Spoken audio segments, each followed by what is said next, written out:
এতিয়া সময় হৈছে 2:25 মই 2টা বজাতে উঠিলোঁ এই ৰাতি 2টা বজাত উঠি মই ক'ত যাব ওলাইছোঁ জানেনে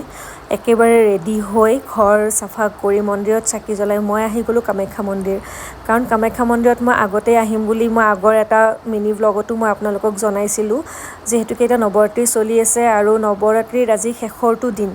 আৰু আজি ইয়াত কুমাৰী পূজাও হয় আৰু নৱৰাত্ৰি বুলি এইকেইদিন ইয়াতে বহুত ডাঙৰ পূজা হৈ আছে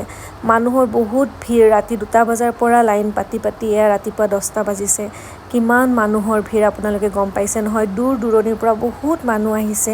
আৰু তাত আজি কুমাৰী পূজাও হয় সেয়েহে কুমাৰীক মই যিহেতুকে ৰুমত থাকোঁ মোৰ সৰু সৰু কণমানি ছোৱালী বিচাৰিবলৈ দিগদাৰো হৈ যায় আৰু মন্দিৰত গ'লে সেইখিনি মোৰ সুবিধা হৈ যায় কাৰণ তাত কুমাৰী ছোৱালী অলৰেডি মানে তাত বহি থাকে যিহেতুকে কুমাৰী পূজা হয় সেইকাৰণে আৰু খুব বেছি ভাগৰুৱা পূজা পাঠ কৰি আহি পালোঁ আৰু আপোনালোকলৈ ভিডিঅ'টি